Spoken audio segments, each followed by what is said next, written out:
Yes, bana ni kutoka kwa mchambuzi wa soka Tanzania George Mbangire mara baada ya ushindi wa mabao mawili kwa sifuri wa Young Africans.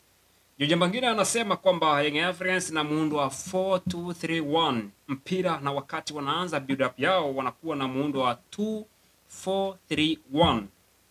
Na walifanikiwa kuivuka pressing ya Mtibwa wakati wanazuia. Kivipi?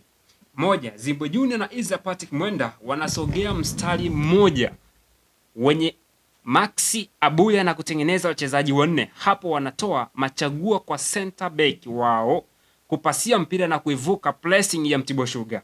Mbili, baada ya fullback wanaosogea juu kwa kuwaruhusu mawinga wao Chikora na Edmund John kushambulia nafasi eneo la ndani pale wanapokuwa na mpira. Dhumuni ni kutengeneza idadi nzuri ya wachezaji eneo la ndani na nafasi zinafunguka eneo la pembeni. Hapo inatoa misingi sahihi kwa Young Africans kufika eneo la mwisho kirahisi, na Young Africans wenyewe hawakuwa na matumizi mazuri ya nafasi. Ingeweza kuwa zaidi ya bao moja kwa sifuri, hasa katika kipindi cha kwanza. Walipata nafasi nyingi nzuri za kumaliza game.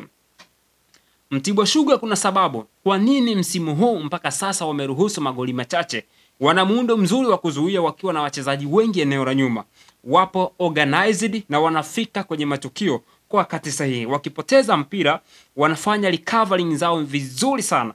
Plan ya Young Africans ikawa ni kushuti kutoka nje ya box. Kipindi cha pili Young Africans walikuwa na move mpira, walikuwa na movisha mpira haraka sana kusogea eneo la juu, hasa kwenda kwa mawinga wao ambao walikuwa wanapata nafasi nzuri ya kufanya fullbacks wa Mtibwa Sugar tatizo liwake na likue kwao mpira kwenye nyavu.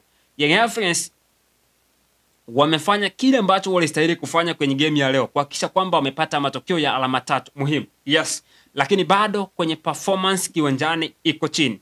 Kwa maana kwamba wanacheza na timu ambayo ilikuwa msimu huu haishiriki ligi kuu, lakini imekuja ningeni imerudi tena ligi kuu.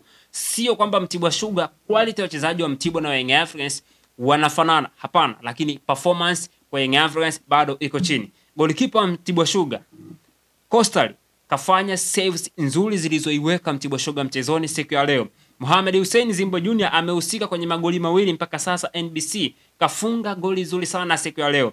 Nenda kamuulize Shadrack Boka anamehusika kwenye magoli mangapi hadi hivi sasa katika msimu wa 2025-2026 akiwa na Young Africans. Bao bora la Celestine Ekua lile sasa amefika rasmi kwenye miguu ya wananchi. Huyu ndiye Celestine Ekua ambaye watu wengi walikuwa wakimsubiri kwa hamu kuona kwamba yes, ni mchezaji ambaye anafanya vyema akiwa na timu ya taifa ya Chad. Atakuja kufanya nini akiwa kwenye kikosi cha Africans? Watu wengi walikuwa wanatamani sana kuona akifunga. Ameanza kufunga, na sio kufunga tu, amefunga miongoni mwa bao bora sana kwa sasa katika engo ambayo alikuwa ameweza kukeifu mpira ukamshinda mlinda mlango. Ni wachache sana wanafanyaga vile kwenye mpira wa ligi kuu ya NBC, na magoli mengi kama haya tumeshuhudia kuyaona kwa wenzetu Ulaya huko, lakini leo tumelishuhudia kwa Young Africans chini ya Celestine Ekua. Bravo Young Africans chini ya kocha Mleno. Tunaanza kuiona Young Africans ikianza kutengeneza mashambulizi kuanzia chini, tofauti na ilivyokuwa chini ya kocha Romain Folz.